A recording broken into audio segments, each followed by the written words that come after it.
الحمدللہ رب العالمین والصلاة والسلام علی سید الانبیاء والمرسلین اما بعد اعوذ باللہ من الشیطان الرجیم بسم اللہ الرحمن الرحیم وَإِذَا قِيلَ لَهُمْ آمِنُوا كَمَا آمَنَ النَّاسُ قَالُوا أَنُؤْمِنُ كَمَا آمَنَ السُّفَهَاءُ أَلَا إِنَّهُمْ هُمُ السُّفَهَاءُ وَلَكِنْ لَا يَعْلَمُونَ۔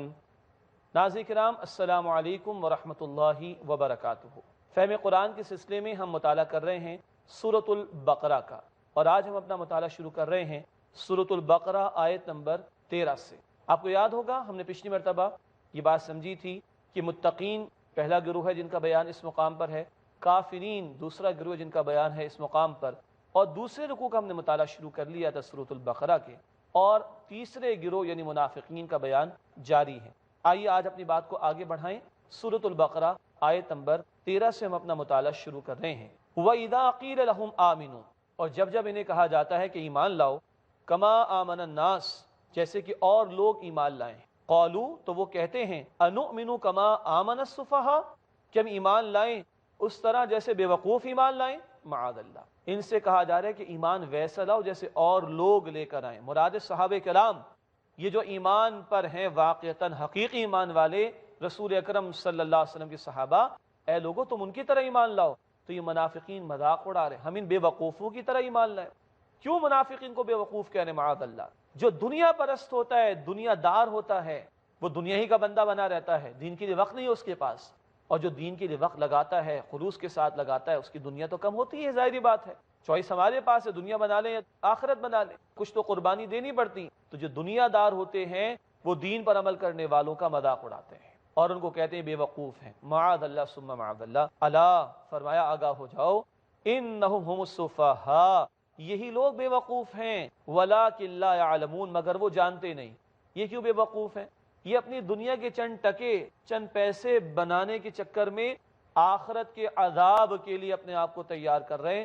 ان سے بڑا بے وقوف کوئی نہیں ہو سکتا جو وقتی عارضی دنیا کو مقصود بنا کر ہمیشہ کی زندگی کے لیے اپنے آپ کو جہنم کا نوالا بنانے کو تیار ہو گئے ہیں۔ فرمایا وَإِذَا لَقُوا الَّذِينَ آمَنُوا، اور جب یہ منافقین ملتے ہیں ایمان والوں سے، قالوا آمنا، تو کہتے ہم ایمان لائے، وَإِذَا خَلَوْا إِلَىٰ شَيَاطِينِهِمْ، اور جب اکیلے میں ہوتے ہیں اپنے شیاطین کے پاس، مراد ان کے سردار، چاہے وہ یہود کے سردار ہوں یا منافقین کے سردار ہوں، ان کو شیاطین اس مقام پر کہا گیا۔ شیطان بھی تو اللہ کا نافرمان ہے۔ یہود کے بڑے بڑے سردار اور منافقین کے بڑے بڑے سردار جیسے کہ عبداللہ بن ابی جیسے لوگ، یہ بھی تو شیطان کی طرح نافرمانی ہی تو کر رہے تھے۔ فرمایا وَإِذَا خَلَوْا إِلَىٰ شَيَاطِينِهِمْ، اور جب وہ اکیلے میں اپنے شیاطین کے پاس ہوتے ہیں، قَالُوا إِنَّا مَعَكُمْ، کہتے ہم تو تمہارے ساتھ ہیں۔ یہ ہے اصل میں منافقت۔ منافقت کسے کہتے ہیں؟ دو رخا پن ہونا، کسی کے سامنے کچھ، کسی کے سامنے کچھ، زبان پر کچھ، دل میں کچھ، دعویٰ کچھ کرنا، عمل کچھ اور کرنا، یہ ان کا طرز عمل تھا۔ قَالُوا إِنَّا مَعَكُمْ، ان شیاطین کے پاس ہوتے کہتے ہم تمہارے ساتھ ہیں، إِنَّمَا نَحْنُ مُسْتَهْزِئُونَ، بے شک ہم تو مذاق کرتے ہیں۔ یہ منافقین مذاق کرتے ہیں کن سے؟ مسلمانوں کے پاس جا کر ان کے سامنے یہ کہتے ہیں ہم تمہارے ساتھ ہیں، تم پر ایمان لے آئے ہیں اور تمہاری باتوں پر ایمان لے آئے ہیں۔ یہ ہے جو دو رخا پن، یہ ڈویلٹی، یہ دو رخا پن والا معاملہ ان منافقین میں تھا۔ سرداروں کے پاس جاتے ہیں، یہود کے پاس مثلاً، کہتے ہم تمہارے ساتھ ہیں، اور مسلمانوں کے سامنے جاتے کہتے ہم تو اللہ پر ایمان رکھتے ہیں۔ لیکن یہاں کہہ رہے ہیں اپنے سرداروں کے سامنے، شیاطین کے سامنے، ہم تو مسلمانوں سے مذاق کر رہے ہیں۔ اب اللہ کا تبصرہ دیکھیے، فرمایا اللہ یستہزئ بہم، اللہ ان کے مذاق کا جواب دیتا ہے، ویمدہم فی طغیانہم یعمہون، اور ان کو ان کی سرکشی میں بڑھاتا ہے کہ یہ اندھے ہو رہے ہیں۔ اللہ تعالیٰ نے ڈھیل دے رکھی ہے، تم اس طرف جانا چاہتے ہو تو جاؤ، مگر ایسی پھر پکڑ ہوگی، ایسے تم اندھیرے میں رہو گے کہ وہ پلٹ کر آنے کا موقع نہیں رہے گا۔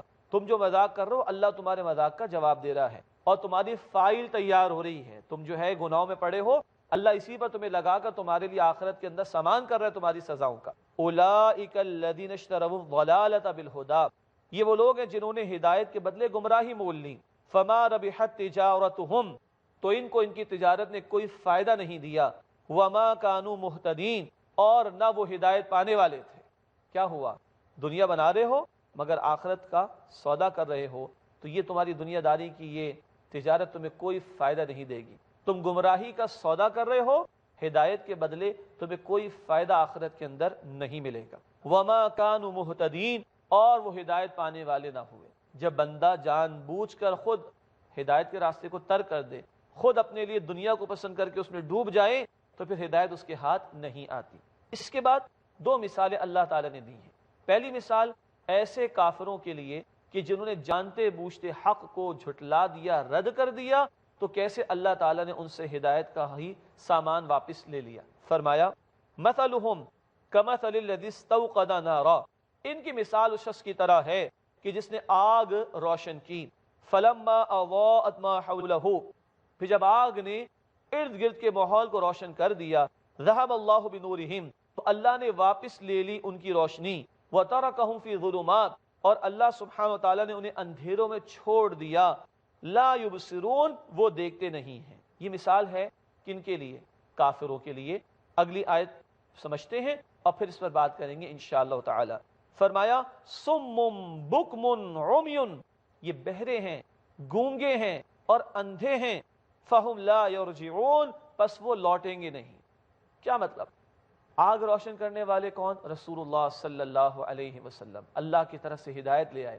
وہ معاشرہ کہ جہاں بت پرستی بھی تھی، شراب نوشی، جوئے کا معاملہ اور دیگر بیماریاں، دیگر برائیاں، دیگر بڑے بڑے نافرمانی کے کام تھے، اس اندھیرے میں، اس تاریکی میں رسول اکرم صلی اللہ علیہ وسلم نے ہدایت کی شمع کو روشن فرمایا۔ مگر کیا ہوا؟ یہ گونگے بہرے اندھے کون ہیں؟ جنہوں نے جانتے بوجھتے رد کیا، تو اللہ نے ان کی بینائی واپس لے لی۔ دیکھیے، ماحول میں روشنی ہو، روشنی تو ہے، مگر آنکھ میں بھی تو بصارت ہونی چاہیے، اس آنکھ میں دیکھنے کے لیے بھی تو روشنی ہونی چاہیے۔ اگر وہ نہ ہو تو لاکھ باہر روشنی ہو، نظر نہیں آئے گی۔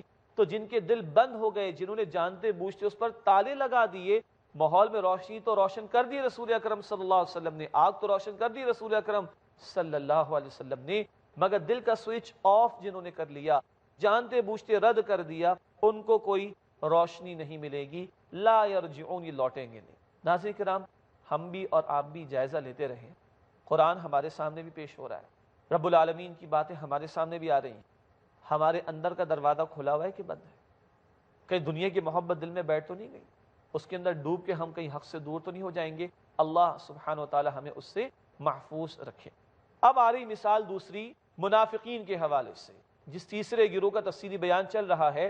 یہ کچھ چلتے ہیں، کچھ رک جاتے ہیں، ایسا بیان ہے ان کی مثال کے حوالے سے اگلی آیات میں۔ فرمایا او کصیب من السماء، یا جیسے کہ آسمان سے بارش ہو برسنے والی، فیہ ظلمات ورعد وبرق، اس میں اندھیرے ہوں اور گرج ہو اور بجلی کی چمک بھی ہو، یجعلون اصابعہم فی آذانہم من الصواعق حذر الموت، وہ اپنے کانوں میں انگلیاں ٹھوس لیتے ہیں کڑک کے سبب اور موت کے ڈر سے۔ کیا مطلب؟ اللہ سبحانہ وتعالیٰ یہ دوسری مثال دے رہے ہیں، یہ درمیان کے لوگوں کے لیے، جو ادھر بھی جانا چاہتے ہیں ادھر بھی جانا چاہتے ہیں، متقین سے بھی بنا کر رکھنا چاہتے ہیں، کافرین سے بھی بنا کر رکھنا چاہتے ہیں، مگر حق کا ساتھ دینا نہیں چاہتے۔ آسمان سے بارش برسی، اس میں کیا ہے؟ اندھیرے بھی ہیں، گرج اور چمک بھی ہے، اور یہ کیا کرتے ہیں؟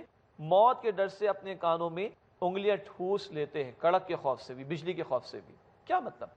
بارش برستی ہے، اس سے مراد کیا ہے؟ شریعت کے احکامات آ رہے ہیں، ان احکامات میں کچھ آسان بھی ہے، کچھ مشکل بھی ہیں، تو جو تو ان کو آسان لگتا ہے اس پہ چل پڑتے ہیں، ذرا مشکل لگتا ہے تو رک جاتے ہیں۔ اس کی وضاحت اگلی آیات میں بھی آئے گی انشاءاللہ تعالی۔ فرمایا کہ واللہ محیط بالکافرین، اور اللہ کافروں کو گھیرے ہوئے ہے۔ یہ ان کی طرف اشارہ ہے کہ جنہوں نے من چاہی باتوں کو دین بنا لیا، جو بات آسان لگی اس پر عمل کر لیا، جو مشکل لگی اس کو فراموش کر دیا۔ فرمایا یکاد البرق یخطف ابصارہم، قریب ہے کہ بجلی ان کی نگاہیں اچک لے، ان کی بینائی ختم ہو جائے۔ کلما اضاء لهم مشوا فیہ، جب بھی وہ ان پر چمکتی ہے یہ اس میں چل پڑتے ہیں، ذرا روشنی نظر آئی چل پڑے۔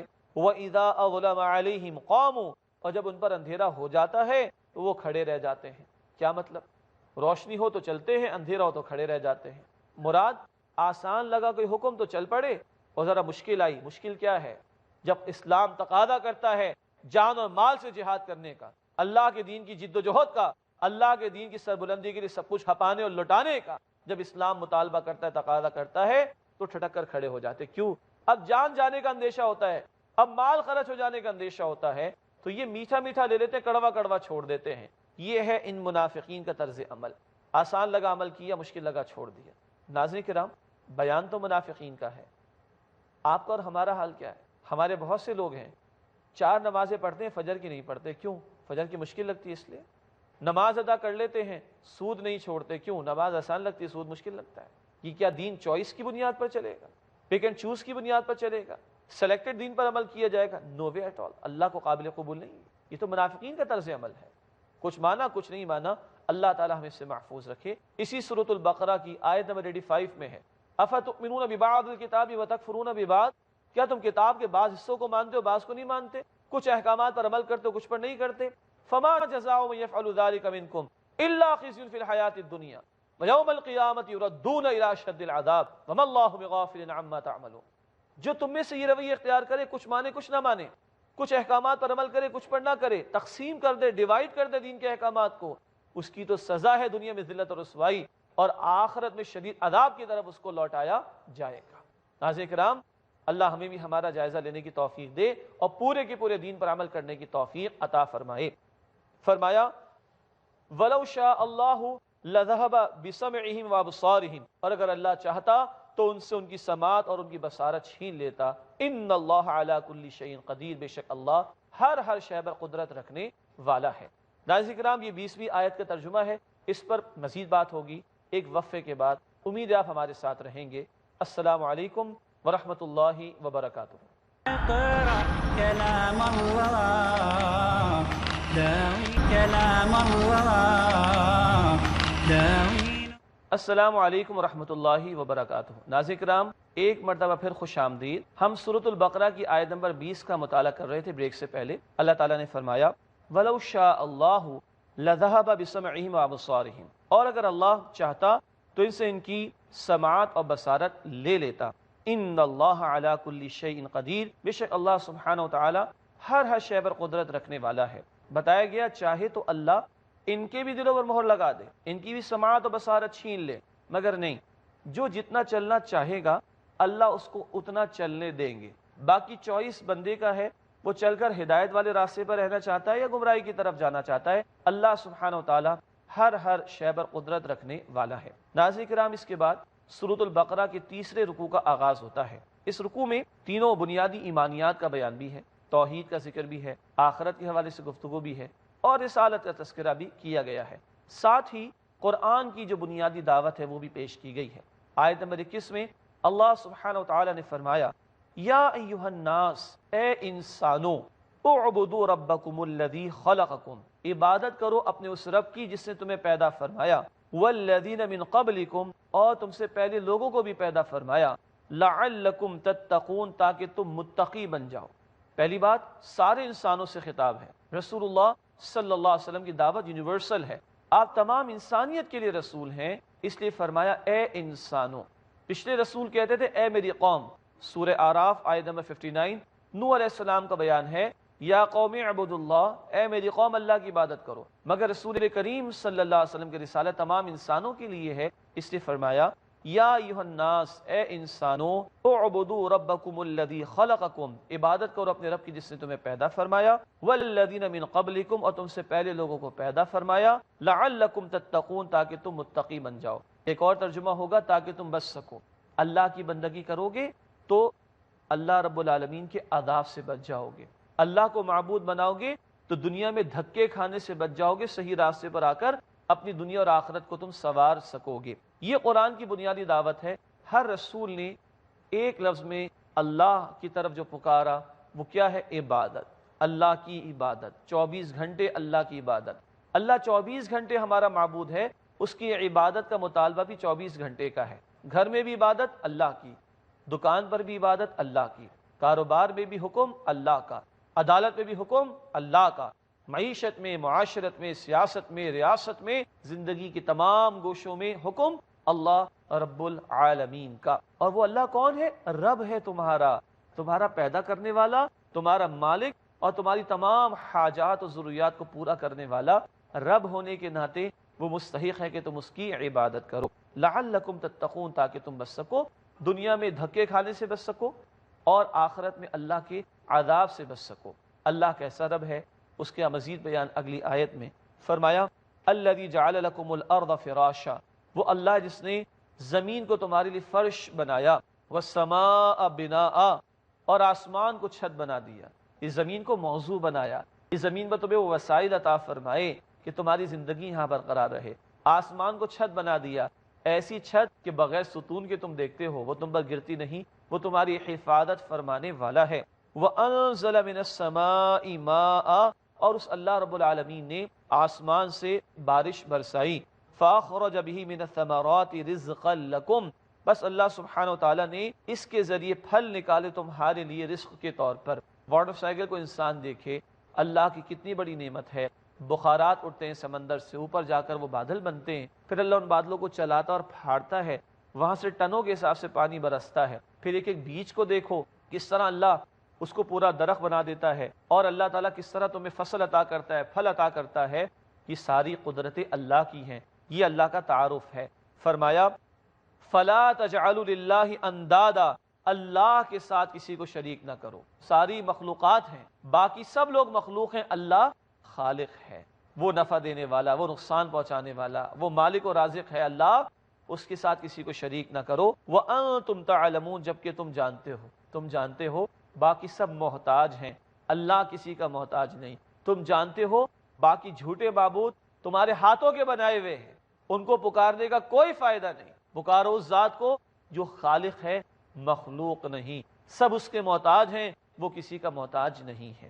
اس کے بعد رسول اکرم صلی اللہ علیہ وسلم کو قرآن جو عطا کیا گیا اور اس کی جو مخالفت ہو رہی تھی اس معاشرے میں، اس ماحول میں، اس کے حوالے سے قرآن ایک چیلنج پیش کیا، فرمایا وَإِن كُنتُمْ فِي رَيْبٍ مِّمَّا نَزَّلْنَا۔ ناظرین کرام، ایک اور بات نوٹ کیجئے گا، ہم سورۃ البقرہ کا مطالعہ کر رہے ہیں۔ یہ عرض کیا گیا تھا جب نبی کریم صلی اللہ علیہ وسلم مکہ مکرمہ سے ہجرت فرما کر مدینہ طیبہ تشریف لائے تو سورہ البقرہ کا نزول ہو رہا ہے، گویا اس سے پہلے مکی صورتیں نازل ہو چکی ہیں۔ جب آپ مکہ مکرمہ میں تھے جو قرآن نازل ہو رہا تھا وہ نازل ہو چکا ہے، اور آپ نوٹ کیجئے گا اس بات کو کہ 2/3 قرآن، 2/3 آف دا ہولی قرآن وہ مکی صورتوں اور آیات پر مشتمل ہے، تو گیا بہت کچھ باتیں نازل ہو چکی ہیں اور آ چکی ہیں سورۃ البقرہ سے پہلے۔ اسی آیت کو لیجئے، آیت نمبر ہم 23 کا مطالعہ کر رہے ہیں کہ اگر تمہیں شک ہے اس کلام میں جو ہم نے اپنے بندے صلی اللہ علیہ وسلم پر نازل فرمایا یعنی قرآن، فَأْتُوا بِسُورَةٍ مِّن مِّثْلِهِ، تو اس قرآن کی کسی صورت سے ملتی جلتی کوئی صورت لے آؤ۔ پہلے قرآن نے کہا پورا قرآن پیش کر دو، پھر قرآن نے کہا چلو 10 صورتیں لے آؤ، پھر قرآن نے کہا چلو 1 صورت لے آؤ۔ یہ سب مکی صورتوں میں کہا گیا، پورا قرآن، چلو وہ نہیں تو 10 صورتیں، چلو وہ نہیں تو 1 ہی صورت۔ اور اب یہ مدنی صورت ہم پڑھ رہے ہیں سورۃ البقرہ، یہاں کہا گیا مِن مِثْلِهِ، قرآن کی کسی ایک صورت سے ملتی جلتی ہی صورت لے آؤ۔ اس کے بعد آگے اللہ تعالیٰ فرماتے ہیں وَادْعُوا شُهَدَاءَكُم مِّن دُونِ اللَّهِ، اور بلا لو اپنے گواہوں کو، اپنے مددگاروں کو جو اللہ کے سوا ہوں، اِن كُنتُمْ صَادِقِينَ، اگر تم سچے ہو، جو بھی تمہارے مددگار ہیں بلا لو ان کو اللہ کے سوا، اور اگر اپنے دعوے میں سچے ہو تو قرآن کا چیلنج قبول کرو، تمہیں عربی بھی تو آتی ہے، کچھ پیش کر کے تو بتاؤ۔ اس کے بعد اللہ کا تبصرہ دیکھیے، فَإِن لَمْ تَفْعَلُوا، اور پس اگر تم ایسا نہ کر سکو، وَلَن تَفْعَلُوا، اور تم ہرگز ایسا نہیں کر سکو۔ یہ اللہ کا کلام ہے، یہ کسی انسان کا کلام نہیں، اتنا زور، فَإِن لَمْ تَفْعَلُوا، پس اگر تم ایسا نہ کر سکو، وَلَن تَفْعَلُوا، اور ہرگز تم ایسا نہیں کر سکو گے۔ یہ شیورٹی، یہ یقین اللہ ہی کے کلام میں ہو سکتا ہے۔ انسان کو تو ڈر ہوتا ہے نا، میں کوئی بہت بڑا دعویٰ کروں تو کل کو اس کو نگیٹ نہ کر دے، مگر کلام شروع بھی ہوا ذَلِكَ الْكِتَابُ لَا رَيْبَ فِيهِ کے الفاظ میں، اور اب کیا کہا جا رہا ہے وَلَن تَفْعَلُوا، اور تم ہرگز ایسا نہیں کر سکو گے۔ فَاتَّقُوا النَّارَ، پس ڈرو آگ سے، الَّتِي وَقُودُهَا النَّاسُ وَالْحِجَارَةُ، جس آگ کا ایندھن بنیں گے انسان اور پتھر۔ پتھر کے بت تم نے بنائے تھے، انہیں بھی جہنم کی آگ میں ڈالا جائے گا، اور پتھر سے جو کوئلہ بنتا ہے اس کی شدت اور اس کی حرارت بھی زیادہ ہوتی ہے۔ اللہم اجرنا من النار، اے اللہ ہم سب کو آگ کے عذاب سے محفوظ فرما۔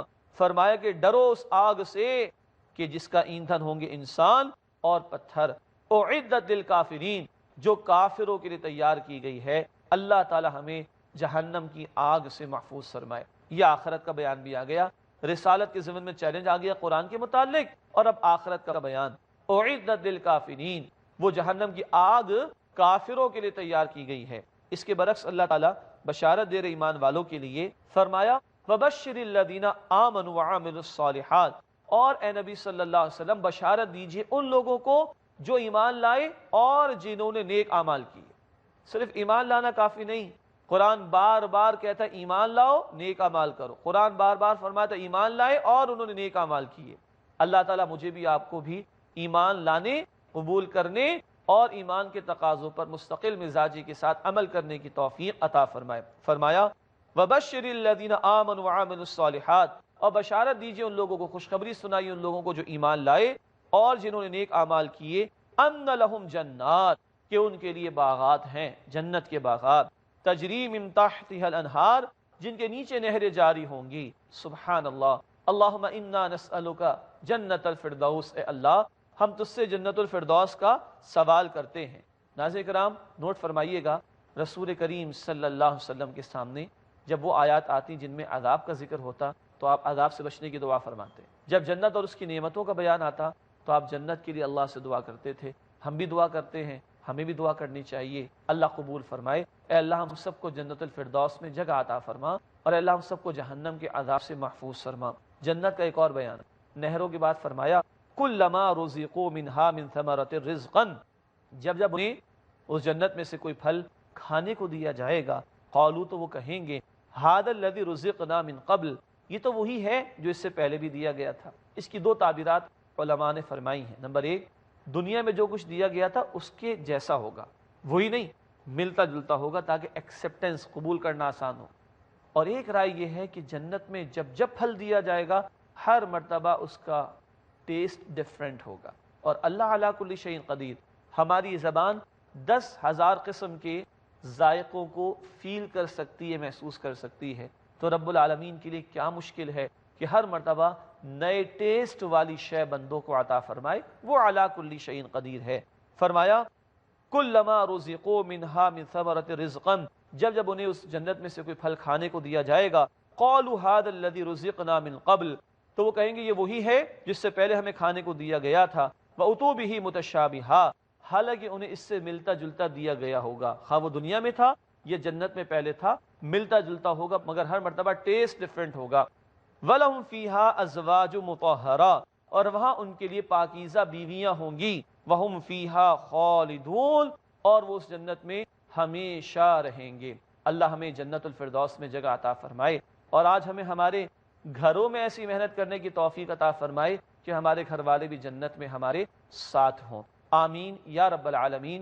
وآخر دعوانا ان الحمد للہ رب العالمین، والسلام علیکم ورحمۃ اللہ وبرکاتہ۔ اقرأ أخيا ورتل القرآن، اصبح بصوتك اسمع الأكوان، اقرأ كلام الله داوي نفوسنا لنحس في أعماقنا